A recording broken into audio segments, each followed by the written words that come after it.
రాజమండ్రిలో కారు ఢీకొట్టిన ఘటనలో తీవ్రంగా గాయపడ్డ డాక్టర్ ప్రియాంక మృత్యువుతో పోరాడుతోంది. ప్రస్తుతం హైదరాబాద్లో ఓ ఆసుపత్రిలో ప్రియాంక చికిత్స పొందుతోంది.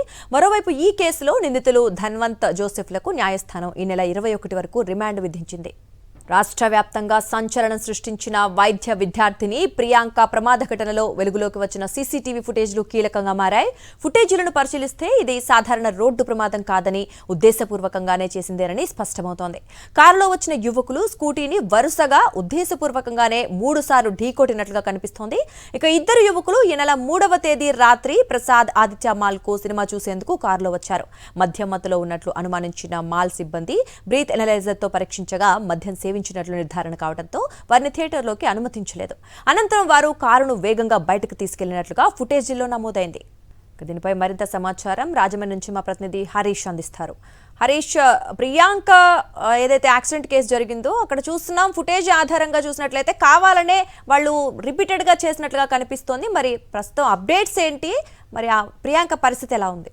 దుర్గా, ఈ ఘటన ఆగస్టు 3వ తేదీన జరిగింది. రాజమండ్రిలో ఉన్న ప్రసాద్ మాల్లో డాక్టర్ ప్రియాంక ఆమె స్నేహితులు కలిపి ఫస్ట్ షో సినిమాకి రావడం జరిగింది. అదే సమయంలో ఎవరైతే నిందితులు ఉన్నారో సూరారపు ధన్వంత్, ఆండ్రూ జోసెఫ్లు అదే సమయంలో సెకండ్ షో సినిమాకి అక్కడ రావడం జరిగింది. వాళ్ళు అప్పటికే మద్యం సేవించి ఉండటంతో మాల్కు సంబంధించిన సెక్యూరిటీ సిబ్బంది వాళ్ళని ఎప్పటికీ నిలుపు చేశారు. బ్రీత్ ఎనలైజర్ తో టెస్ట్ చేశారు. అయితే వాళ్ళ మద్యం పూర్తిగా సేవించి ఉంటారని స్పష్టం చేయడంతో వాళ్ళు తిరిగి వెళ్లిపోమని చెప్పారు. వాళ్ళతో అక్కడ కాస్త వాగ్వాదం కూడా జరిగింది. దీని మీద మాల్ మేనేజర్ కూడా పోలీసులకు ఫిర్యాదు చేయడం జరిగింది. ఇది జరిగిన తర్వాత వాళ్ళు వెనక్కి వచ్చే క్రమంలో అప్పుడే ఆ థియేటర్ లోంచి బయటకు వచ్చిన ప్రియాంక ఆమె స్నేహితులు స్కూటీ మీద ముందుకు వెళ్తున్నారు. ఆ గేట్ లోంచి బయటకు వెళ్లే క్రమంలో ఒక్కసారిగా వీళ్ళు వెనకాల రావటం, 1, 2, 3 సార్లు వరుసగా వెనకాల స్కూటీని ఢీకొట్టడం అన్న విషయాన్ని అయితే స్పష్టంగా కనిపిస్తుంది. మనకు ఆ సీసీ ఫుటేజ్ లో పోలీసులు దాన్ని అనలైజ్ చేసినప్పుడు అయితే ఆ సీసీ ఫుటేజ్ కనిపించింది. తరువాత ఒక్కసారిగా అతి వేగంగా వాహనాన్ని నడపడంతో మొత్తం ఆ స్కూటీని ఢీకొట్టడం, ప్రియాంక కింద పడిపోవడం, ఆమె తలపై నుంచి ఈ వాహనం వెళ్లిపోవడం జరిగింది. దాంతో తీవ్ర గాయాల పాలైన ప్రియాంకని ఆ స్నేహితులు, స్థానికులు అక్కడి నుంచి వెంటనే ఆసుపత్రికి అయితే తరలించారు. అప్పటికే తలకు బలమైన గాయం తగిలిందన్న విషయం అయితే స్పష్టంగా తేలిపోయింది. ఈ సంఘటనకు ముందు ఎవరైతే ఇద్దరు ఆండ్రూ జోసెఫ్ ధన్వంత్ ఉన్నారో వీళ్లు ఆల్రెడీ నేషనల్ హైవేకి సమీపంలో ఉన్న ఒక వైన్ షాప్ దగ్గర వైన్ కొనుగోలు చేసి తాగినట్టు స్పష్టంగా తెలుస్తోంది.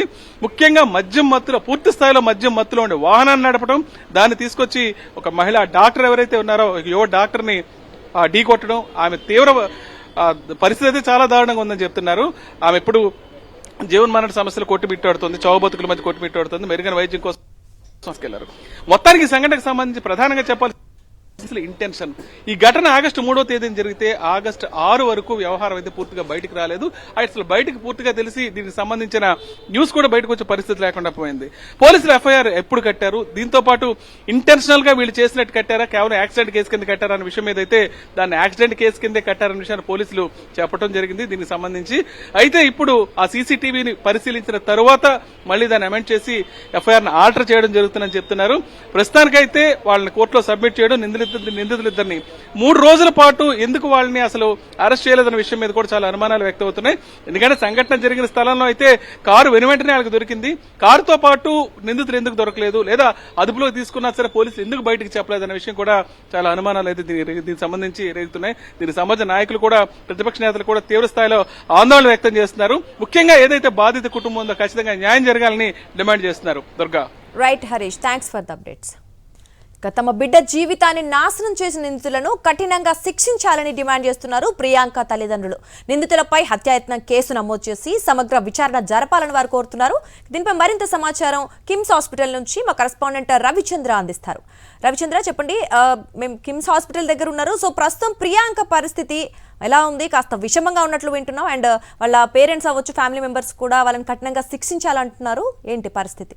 దుర్గా, అయితే రాజమండ్రిలో తీవ్ర గాయాలైన డాక్టరు ప్రియాంకని హైదరాబాద్లోని ఈ హాస్పిటల్కు తీసుకొచ్చారు. అయితే చివరి కొన ఊపిరితో కొట్టుమిట్టాడుతుంది, చాలా సీరియస్గా ఉన్నట్టు కూడా డాక్టర్లు తల్లిదండ్రులకు చెప్పారు. తల్లిదండ్రులే నిర్ణయం తీసుకోవాలంటూ కూడా చెప్పారు. ఇంచుమించు ఈ విధంగా ఉంది. ఆమె పరిస్థితి ఏందనేది దీన్ని బట్టి అర్థమవుతుందని చెప్పుకోవచ్చు. అయితే కొద్దిసేపు క్రితమే సాక్షి టీవీ తోటి తల్లిదండ్రులు కూడా మాట్లాడి వెళ్ళిపోయారు. చాలా సీరియస్గా ఉండటంతో లోపలికి వెళ్ళారు. అంతేకాకుండా డాక్టర్ ప్రియాంక వాళ్ళ తల్లి కూడా స్పృహ కోల్పోయారు. ఆమె కూడా ఇదే ట్రీట్మెంట్లో ఎమర్జెన్సీలో ట్రీట్మెంట్ చేస్తున్నారు తల్లి కూడా.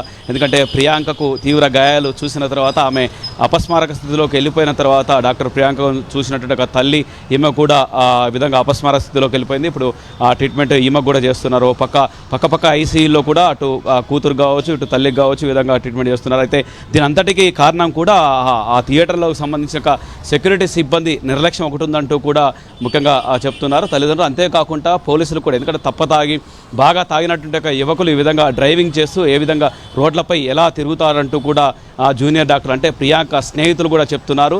అలాంటి ఆ ఇద్దరు వ్యక్తుల్ని ప్రియాంక చాలా సీరియస్గా ఈ విధంగా తీవ్ర గాయాలు కావడానికి కారకులైన ఆ ఇద్దరు విషయంలో ఎందుకు నిర్లక్ష్యం వహిస్తున్నారు, కఠిన చర్యలు ఎందుకు తీసుకోవట్లేదంటూ కూడా జూనియర్ డాక్టర్లు మిగతా డాక్టర్లు ప్రియాంకతో చదువుకున్నటువంటి డాక్టర్లు కూడా వాళ్ళ స్నేహితులు కూడా ప్రియాంక స్నేహితులు కూడా అదే అభిప్రాయం చెప్తున్నారు. ఈ విధంగా తాగి ఆ థియేటర్కి రావడమే కాకుండా అటు సెక్యూరిటీ తోటే ఎప్పుడైతే గొడవ పడ్డారో ఆ ఇద్దరు యువకులు అప్పుడే అదుపులోకి తీసుకొని లేదంటే చర్యలు తీసుకుంటే బాగుండేది. ఈ విధంగా బాగా తాగినటువంటి యువకులు ఏపీలో ఏం జరుగుతుంది, పోలీసులు సరైన చర్యలు తీసుకోకపోవడం వల్లనే ఇలాంటి సంఘటనలు జరుగుతున్నాయి. ఈ విధంగా దురుసుగా ప్రవర్తించడం కాకుండా ఇవాళ ప్రియాంకకు ప్రాణాపాయ స్థితికి రావడానికి కూడా పోలీసుల నిర్లక్ష్యంగా ఉందంటూ కూడా చెప్తున్నారు. ఏపీ ప్రభుత్వం కావచ్చు, ఆంధ్రప్రదేశ్ ప్రభుత్వం కావచ్చు, ముఖ్యంగా పోలీసులు కావచ్చు ఇప్పటికైనా కఠిన చర్యలు తీసుకోవాలంటూ కూడా డిమాండ్ చేస్తున్నారు. జూనియర్ డాక్టర్లు కావచ్చు, ఆమెతో ఉన్నటువంటి మిగతా స్నేహితులు కూడా అదే అభిప్రాయం వ్యక్తం చేస్తున్నారు. ప్రియాంకకు మాత్రం చాలా సీరియస్గా ఉంది. ఆమె మాత్రం ఇక తల్లిదండ్రులే నిర్ణయం తీసుకోవాలంటూ కూడా డాక్టర్లు తేల్చి చెప్పినట్టుగా పరిస్థితి కూడా ఉందని తెలుస్తుంది. అయితే కొద్దిసేపు క్రితం కూడా అదే అంశాన్ని తల్లిదండ్రులు కూడా అదే డిమాండ్ చేస్తున్నారు. ఆ యువకుల్ని కఠినంగా శిక్షించాలి. మరి కొంతమందికి ఇలాంటి సంఘటనలు జరగకుండా ఏ తల్లిదండ్రులు కూడా కడుపు కోత మిగల్చకుండా ఉండటానికి ఇలాంటి యువకుల విషయంలో కూడా అటు పోలీసులు కావచ్చు, ముఖ్యంగా మద్యం విషయంలో ఇలాంటి జాగ్రత్తలు తీసుకోవాల్సిన అవసరం కూడా ఉందంటూ కూడా తల్లిదండ్రులు డిమాండ్ చేస్తున్నారు. Durga. Right Ravichandra, thanks for the updates. మరిన్ని అప్డేట్స్ కోసం ఛానల్ ను సబ్స్క్రైబ్ చేయండి. నోటిఫికేషన్స్ కోసం బెల్ ఐకాన్ పై క్లిక్ చేయండి.